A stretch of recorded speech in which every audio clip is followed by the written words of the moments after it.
Welcome to It's All About the Questions, where learning to ask the right questions can help you achieve lifelong success.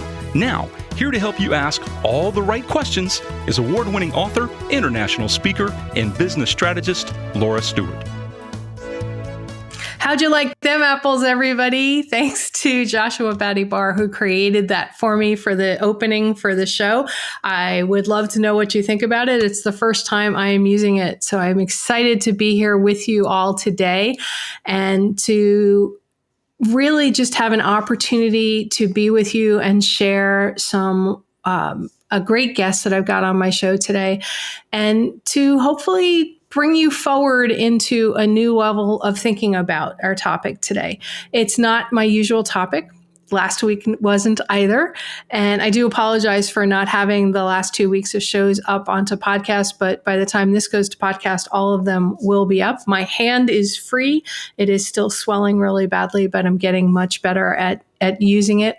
I'm trying some new earplugs because I've been severely triggered with my sound-induced vertigo.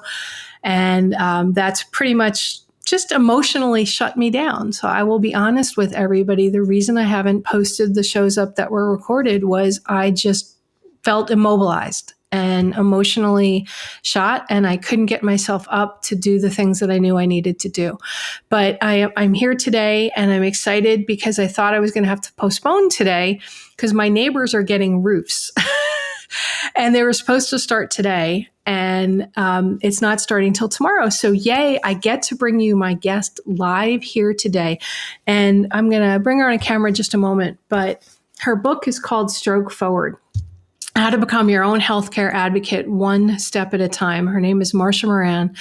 And as my followers for years know, my mom died because of a stroke.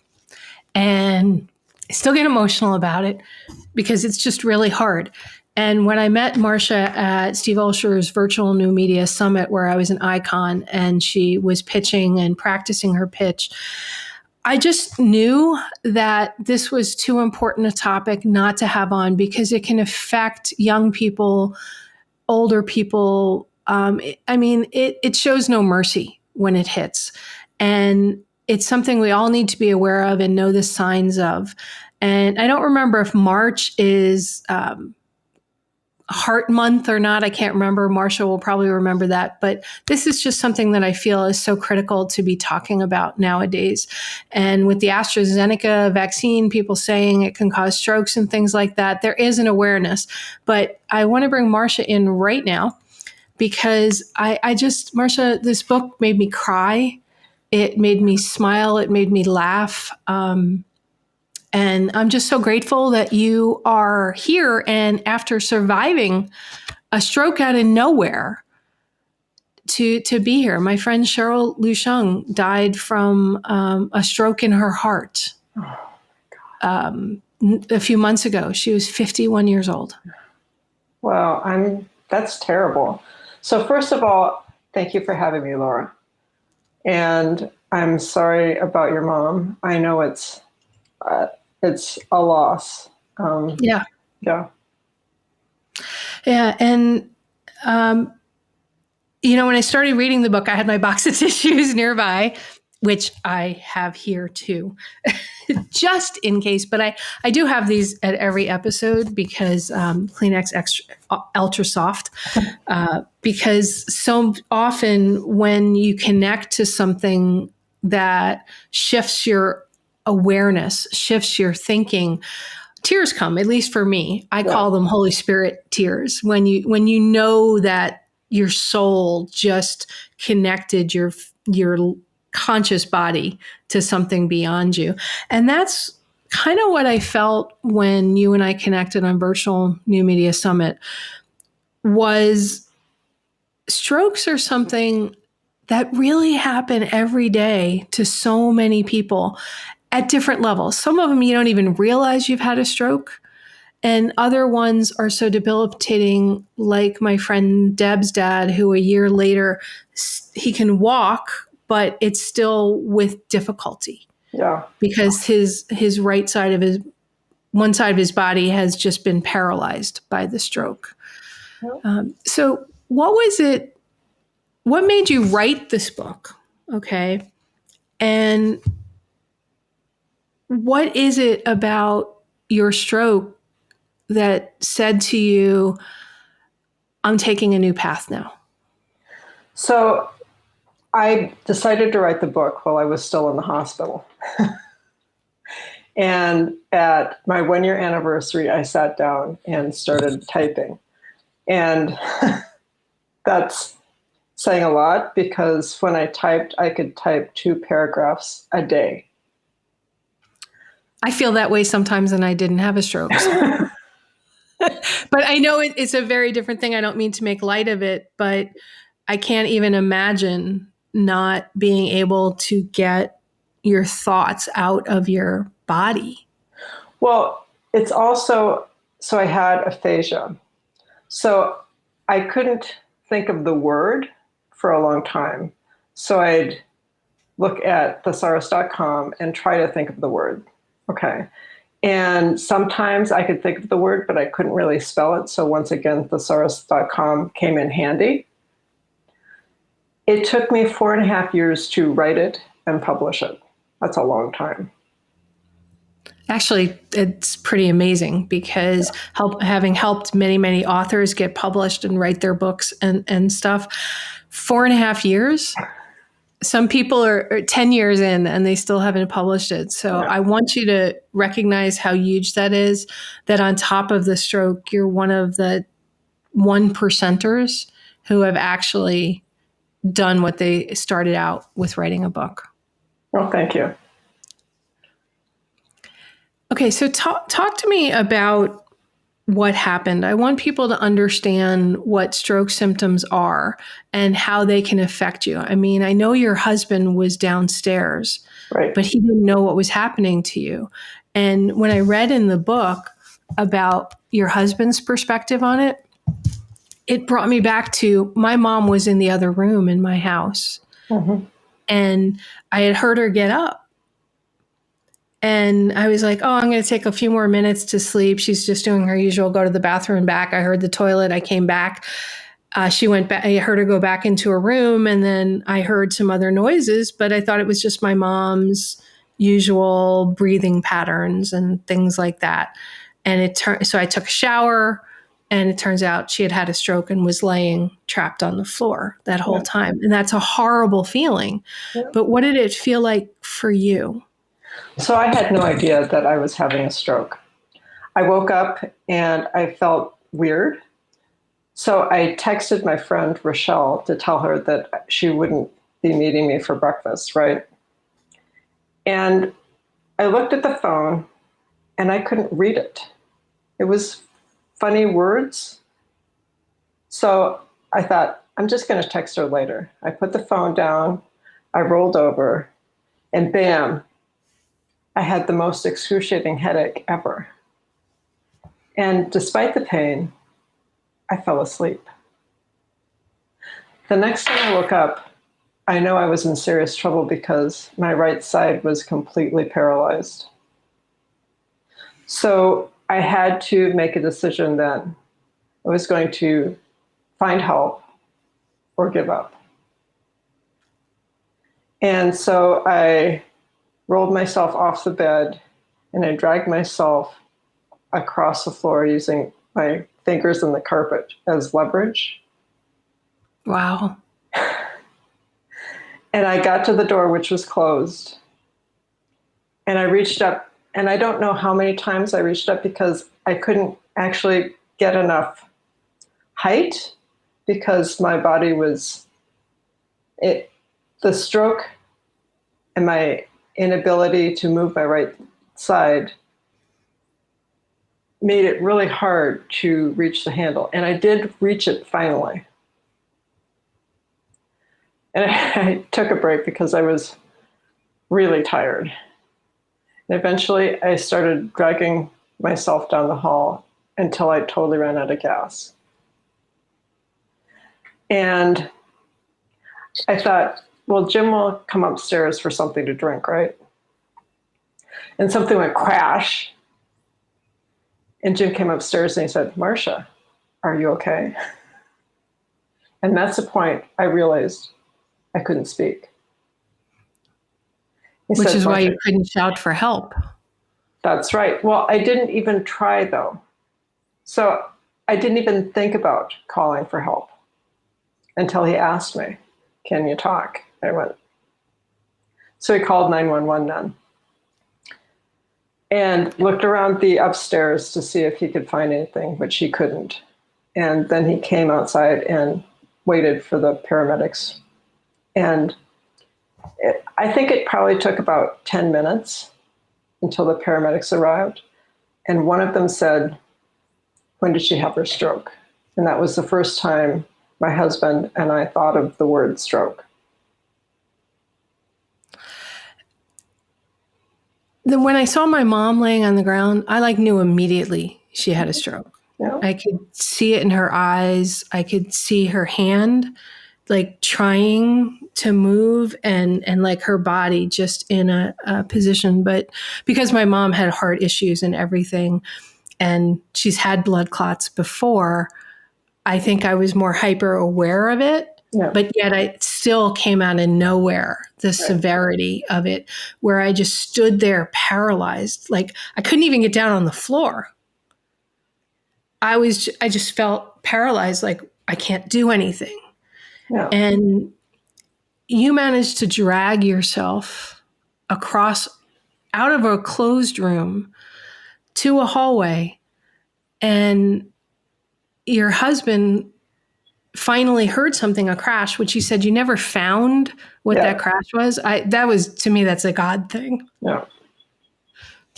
But after that, and you get to the hospital, and there is a 3-hour window, correct, for them giving you anticoagulant drugs to try to break up the clot, and not knowing how long the time period and you being unable to speak.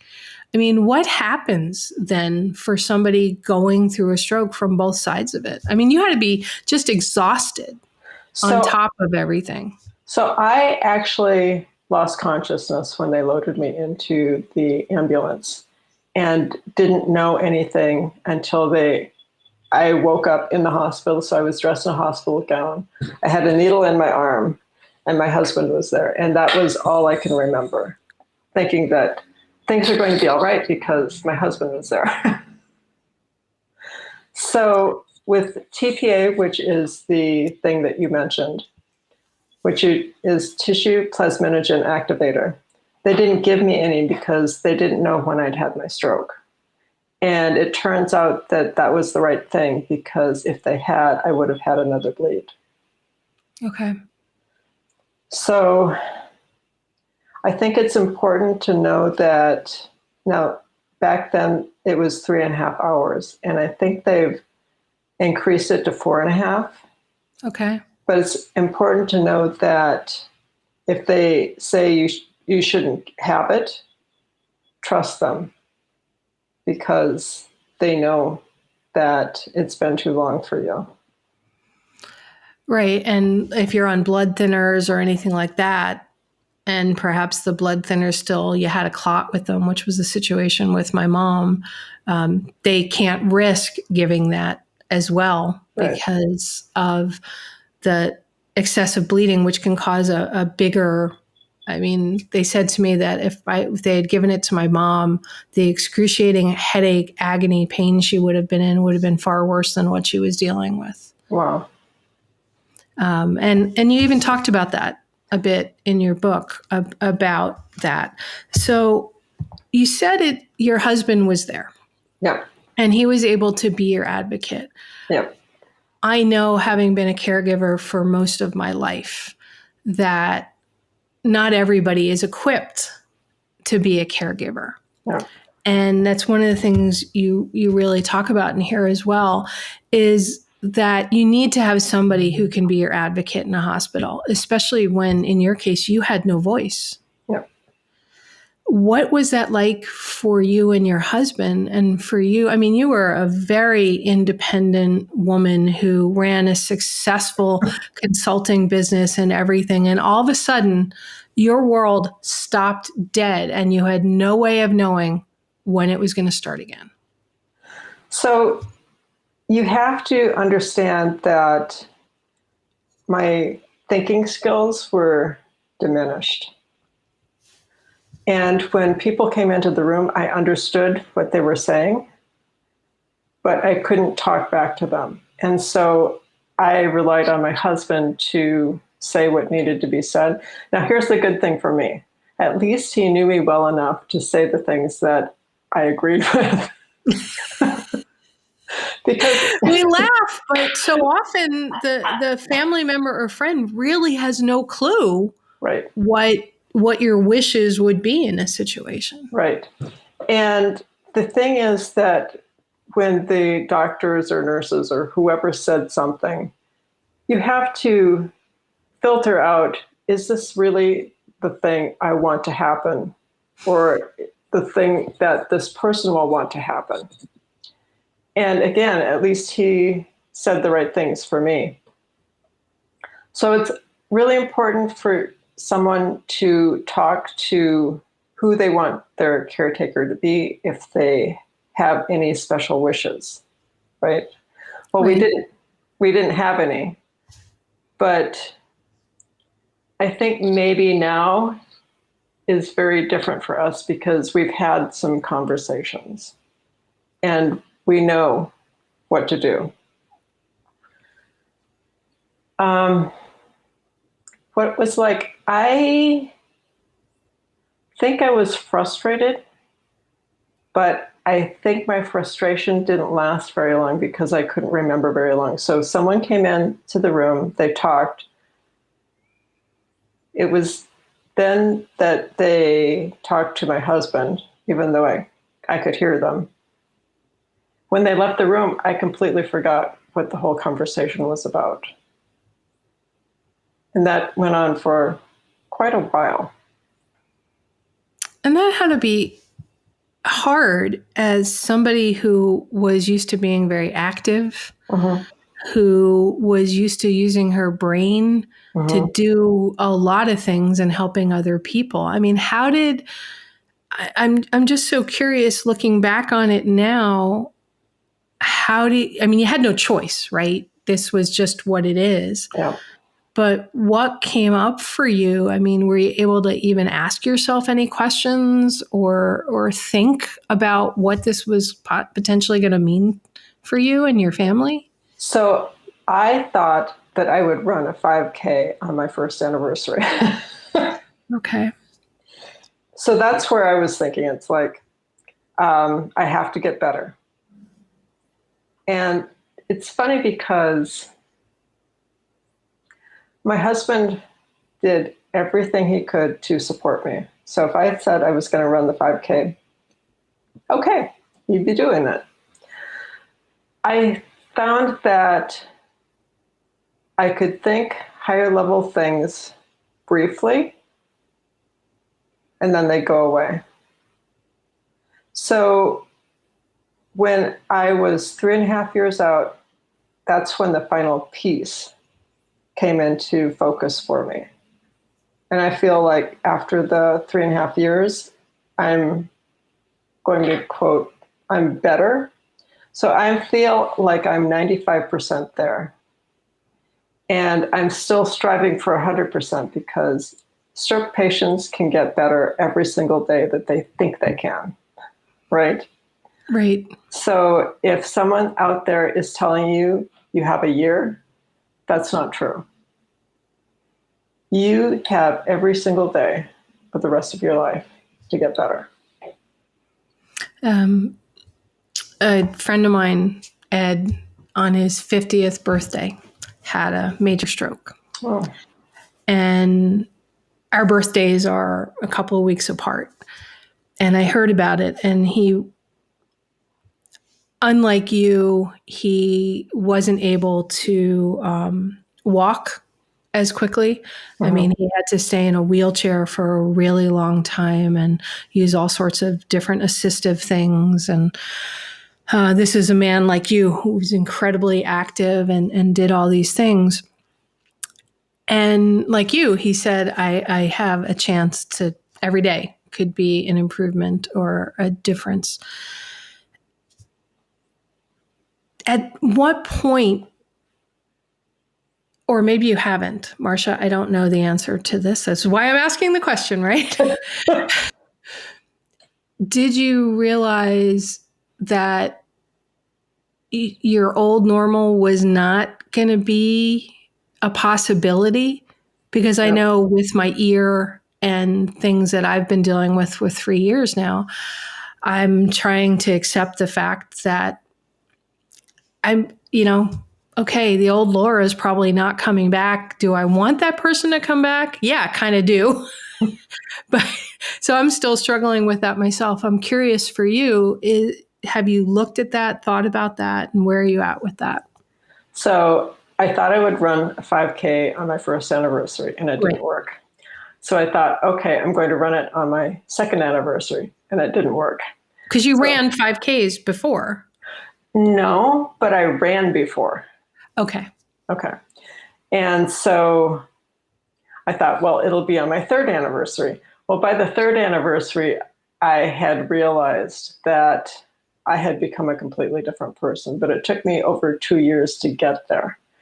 And what I'm going to say is that stroke survivors often tell you at group, you have to accept that and just move on so you can get on with your life. And I heard it and I thought, well, that's not me though. Well, it was me. I just had a long time in accepting it. They say that 10% of stroke survivors actually do get to 100%. And that's really important. So I'm still striving for that because it may happen. Okay, but is it the same 100%? No. Or is it a different 100% because you're a different person because of what happened? It's a different 100% because you completely change the way you think about your life. So before I was career focused and my husband came second. Now I'm people focused. My husband, my family, my friends, and other people come way first. And then there's what I do. For your husband, his life changed dramatically that day too. Yeah. As a lifelong caregiver, I know there's a hypervigilance that happens once you've had a trauma like that happen to somebody in your life, that you're now like always watching, always worrying. You talked about it in the book, this situation, which happens to many stroke patients.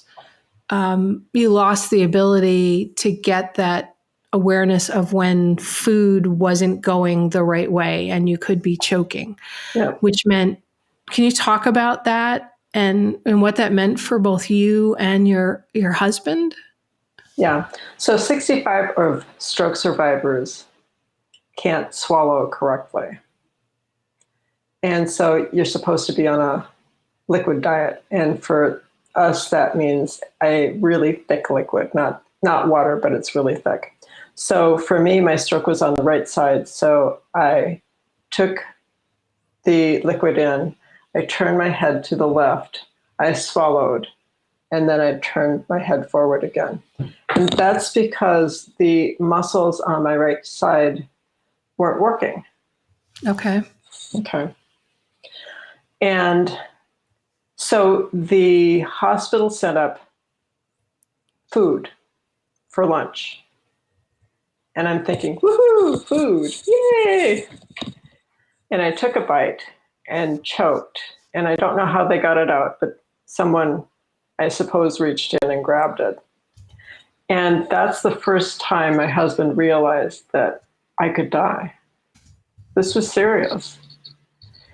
And so he didn't show me, but when he left the hospital, he called my sister and he talked to her and convinced her to come out that weekend.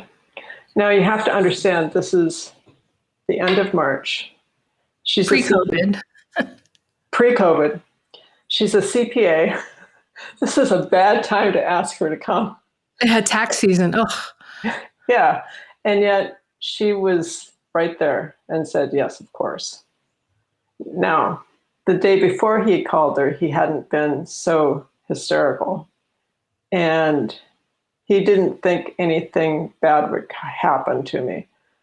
But this is the day that he realized that I might not survive. Yeah. that's a tough realization Mm-hmm. for family members to come through. Yeah. Did he tell you about that? Not until a couple of years or later. So every day when he was in the hospital, in the rehab hospital, he put on a facade. And when he left, that's when he let his feelings show. Right. There was a little bug, sorry. It was determined to go up my nose as I breathed in, and I just didn't want that to happen. So he put, like most caregivers, you try to put on a stiff upper lip because you don't necessarily want the person going through it to understand the severity, because you want them to rally and focus on them. And also you don't want them to see you breaking down, because you know they need to focus on their own healing. Plus you're dealing with doctors and nurses and therapists and all this other stuff. So you're trying to keep yourself as together as possible. I couldn't. Oh, I'm sorry. No, go ahead. So I couldn't imagine how horrible it was for him. I really couldn't, because he had to think about everything that he had to do in the house. He had to think about what he had to do with the doctors. There was all this new stuff that he had to figure out. And for us, he's the only family member around.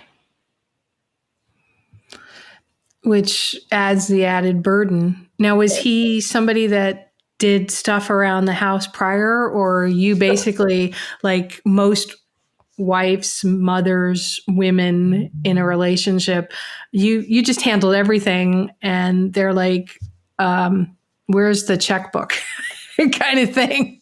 That's pretty much it. Okay. All right. How long have you guys been married at that point? At that point, it was 26 years. Okay. All right. So that's something that people should be talking about as well. I had Jenny Lisk on my show last month, and she has the Future Widow podcast, the Widowed Parent podcast. And she wrote a book called Future Widow. She lost her husband when one day they found out he had a brain tumor. Oh. And the next 8 months were in and out of hospitals because he deteriorated rapidly. And she had 2 kids, and they had done a lot of stuff together, but still it became all of a sudden all on one person to handle everything while you're adding caregiving. Did he talk to you about what that was like? I know you don't have children, correct? Right. So there wasn't that aspect to it, but did you guys ever, when you came out of the stroke, talk about that aspect for him? He says that he took it on willingly and gladly. So he thinks that everything he did with grace, because I was alive. And that's what was important to him. So it took me a while to get this stuff back. But I will tell you that it's mostly all come back. Well, it's taken 4 or 5 years now for it to come back, right? Yeah. Okay. Was it hard for both of you from the aspect of you're back home, you're going through massive amounts of therapy, you want some normalcy in your life, to say, I'm not capable of doing this, or look at it from a perspective of, it's good that he's doing it? So he was actually very kind, and he didn't ask me to do stuff that I wasn't ready to do. So over time, I brought things back on board for me. So the most important thing was cooking. Nobody wants to cook. So before the stroke, I was an excellent cook. After the stroke, it's like, I don't want to cook. Can we order out? Well, it takes a lot of mental energy to cook. Yeah. And I had lost my taste buds, so I couldn't really taste anything. The only thing I could finally taste was Red Robin hamburgers and French fries, or onion rings. Okay, that's interesting. So we ate at Red Robin about 5 times a week for months on end. That's a good husband willing to do that. Yes, it is. Okay. And I got my blood tested in November of that year and found out that I was allergic or sensitive to a lot of things. So I started to cook because I couldn't eat canned food anymore. And my husband got a little cranky with me because I would cook things that he didn't like. So we had to come to Jesus. And now he's actually started to eat more of the things that I like to eat that are, I'm going to say, on my diet.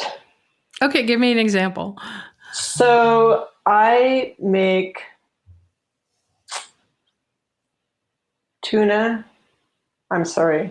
salmon cakes. They're awesome. Now, before I had my stroke, I wouldn't eat fish. I like salmon, and it's pretty wonderful. And he likes it too. It's weird. He likes a lot more meat than I do. So sometimes I just make him a hamburger and he eats some of my regular, maybe vegetables. But I think he's over time learning to eat more like I do than he did. Just because it's easier or because his taste buds have now changed as a result of things? I think his taste buds have changed. So he is now eating vegan cheese. And we don't eat I never eat regular cheese. Okay. Since I discovered I'm allergic to milk. But he stopped buying regular cheese and now he eats vegan cheese, which I think is wonderful for him. Okay. I find vegan cheese just weird. Yeah. It's a texture thing, and I find it really salty. Really? Yeah. I don't know why, but I find it has a very salty taste. And when you look at the salt contents of a number of vegan versions of things, they tend to have more of that. I don't know if it's for that umami thing or whatever, but so that might be why we like it, because we don't add salt to anything. Okay. Except eggs. Okay. There was one restaurant in Palm Beach, Florida. I want to say it was called Michael's or something. It was a vegan restaurant, and I had gone a number of years ago, and they made ice cream out of nuts. Yep. And it was the most delicious thing I had ever eaten.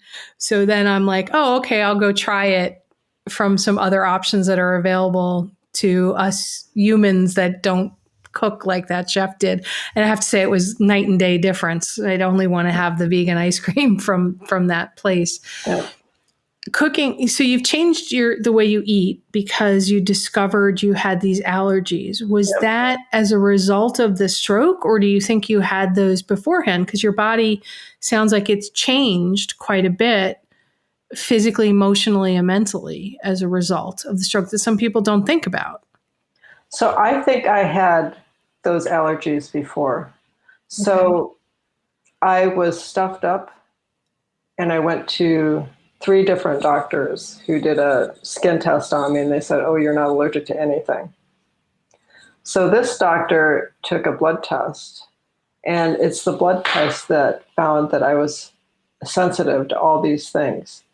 And he told me that if I stopped eating the things that I wasn't supposed to eat, I would not be so stuffy. Okay. And I think part of it is,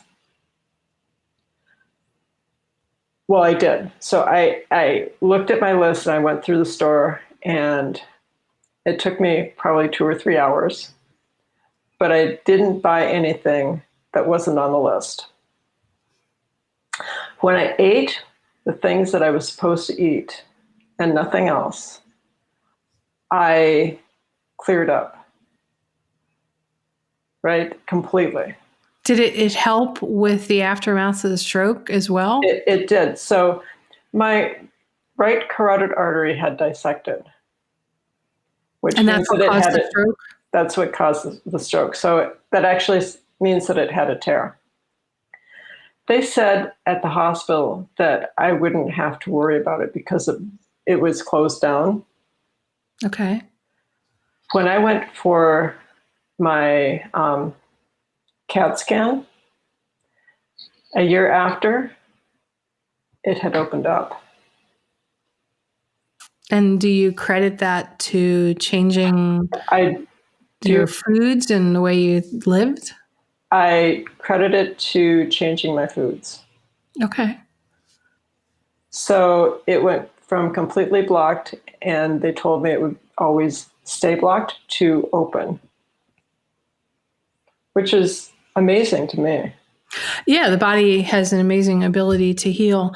I noticed that we've had some new people join us live on the live stream. If you're listening to a podcast, if you want the video version of this, where you can actually see Marcia and I physically live, you can see that on YouTube or on Facebook or on LinkedIn or any of those social channels. But just for the new people, I am here with Marcia Moran, the author of Stroke Forward. She is a stroke survivor. And we're talking about her journey and how it changed her life and her husband's life and the way she thinks about moving forward and this next steps in her life. So, Marcia, you talked about the food stuff, right? We've talked about your husband and the changes that he's had to make. What does it look like for you going forward? Do you worry that you'll have another stroke? What's your thought process going forward? So I had a carotid artery dissection, and that happens to 1% to 2% of stroke survivors. They don't know why I had it, but they tell me that it's unlikely that it will happen to me again. So I'm going to say that it's unlikely that that stroke will happen to me, but I could have another stroke in the future because my mother had an aneurysm that broke, so that became a hemorrhagic stroke, which happens to 17% of stroke survivors. Okay. My grandmother had a stroke and died. My great uncle had a stroke and died. So they're possibly in my future. Okay, so what's that like to live with that possibility, or do you not try to think about it? I don't even think about it, because if I spend my time worrying about, will I have another stroke? It's going to happen or it's not going to happen. But if I think about it, that's time that's wasted. And I think that time is much better spent doing other things that I care about. Is your husband in that mental space as well? I haven't even talked to him about that. So when we talk about the stroke that I had, he's still upset about it. And I think that it's hard for me to understand how other people feel. But my husband is still upset. When I talk to my friends, they're still upset or worried. And I think it's something that they have to get over. Okay. It's hard from It's the hard. caregiver perspective It's hard. because you just see somebody that you love has had this horrible thing happen to them and you were just helpless Yep. to do anything about it. Yep. I mean, unless he had the TPA right there and knew exactly what time the stroke happened and knew how to administer it. If he was an EMT or a surgeon, there, other than calling 911, there's nothing he could have done, nothing your friends could have done. Right. In the book, you shared stories from different friends' perspectives, people you were supposed to, the person you were supposed to meet for breakfast, you Right. know, and she's like, oh, well, something must have happened, but, you know, maybe she's running late. These are all things that we think about, but how do you, I know you want to have them move past it, can you think of anything that they can do or you can do to help that happen? I don't know. I mean, this is something I've never really talked about before. I know with my mom, with all the incidents she had over the year and in the hospital, she was like you, like, okay, we just needed to move past it. And I ended up having to talk to therapists to help me, but I know I never really did because I was always petrified Right. of that moment I would lose that person and Yeah. that it wouldn't be a bounce back again. Yeah. So I think if you are going to get over it, you're going to have to learn to how to live in the moment. You have to give yourself the space to see that, yes, it happened. And I'm going to let it be because that's in the past. And I'm going to live every day the best way that I can. I'm going to think about the future, but really living every day and taking life as it happens in the moment is, I think, the best way to handle it. Okay. All right. In the book, you talked about a couple of weeks before the stroke, you had extremely high blood pressure event. Yeah. And the hospital, they basically just didn't do anything and they just sent you home. Yeah. Does that ever cross into your mind as I should have pushed harder? Or, oh, you know, I just trust the doctors? Does those thoughts cross through your mind? Could it have been prevented? I think it could have been prevented. I think that I didn't get the care I should have. Did I know to ask for a different kind of care? No. I mean, I think that comes down to when you're in a hospital for a certain reason and you're not getting a care, you should ask. And we didn't ask. They said, they gave me nothing. They watched me for a while and they sent me home. I'm going, oh, okay, that's fine. Well, don't think that. If you're sure that something isn't right, you could ask for something different. I didn't know. Now I do.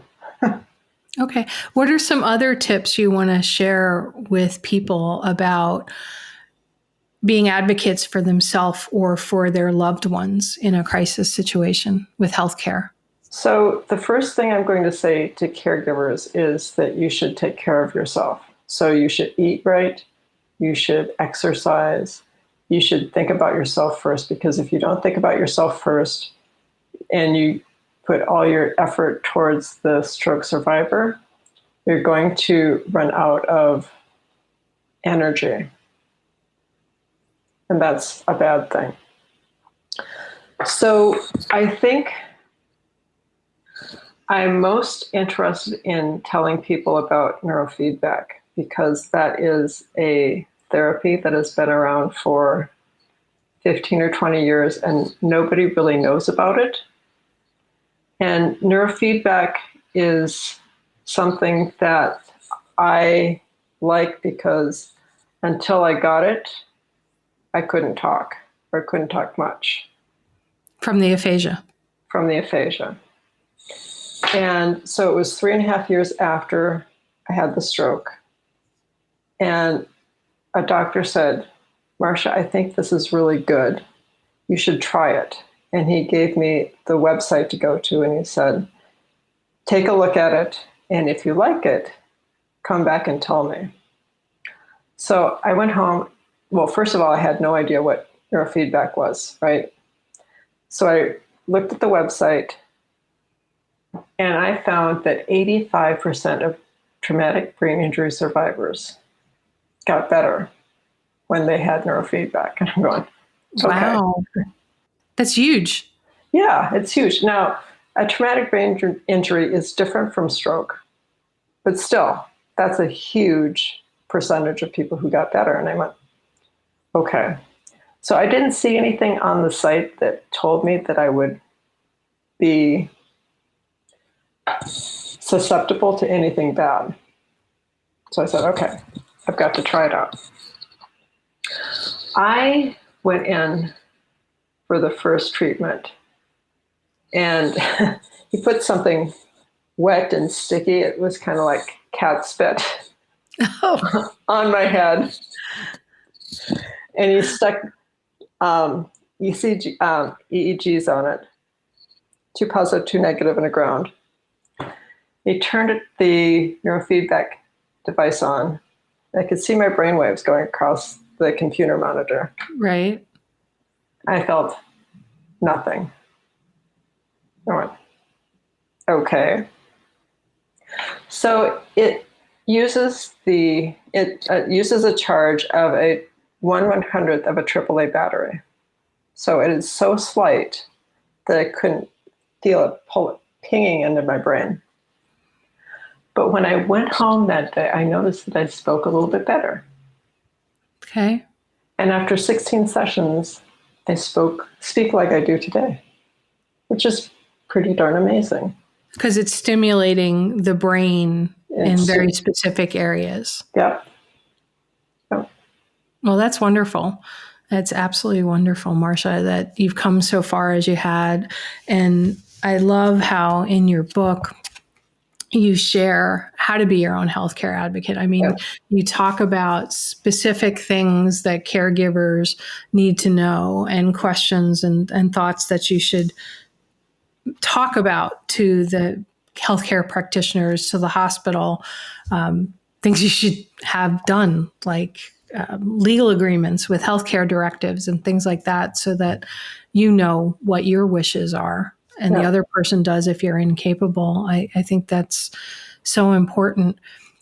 You said to me before the show started today that you're shifting your business life from the consulting work that you used to do to something new.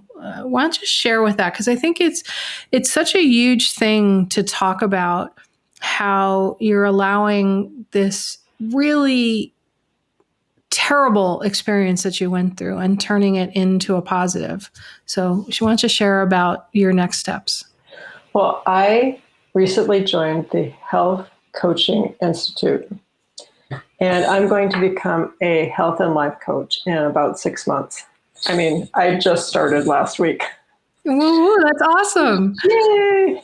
So the important thing for me is that looking out, I have not heard of a coach for stroke victims or survivors.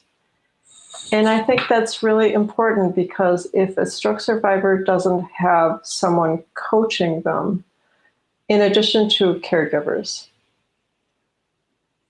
like, okay, I learned about health because I went to a doctor. Well, how many people are actually going to a doctor? Not that many. After a certain period of time, your insurance runs out, or you just don't have the funds, or you don't know of other resources that are available. And I actually think that because my doctor asked the right things and he took my blood and got some different answers that I didn't expect, I actually got rid of the inflammation that was so prevalent in my body. So I had a leaky gut, which means that I ate things that I didn't connect with me for a long time, every day. So I think that if I can help stroke survivors, I'm in a pretty good place. I think that's awesome. Yeah. I think it's a beautiful mission that you're on Yeah. to help other people. And I think it's a great business model as well, because the people need help. And, you can almost hire yourself out as an advocate with rehab centers and things like that to help supplement some of the things that they're doing. A friend of mine here where I live in Florida, she just got certified as an end-of-life doula to Really? help people going through end of life, Yep. to work with people who are in hospice or have been given a diagnosis, to help them work through the different pieces and speak to what they may not be able to speak to Right. a family member about. So I am all for what you are doing, Marcia, to help stroke survivors move forward with their life. So congratulations. And I'm so glad that we met that day with Steve. Yeah.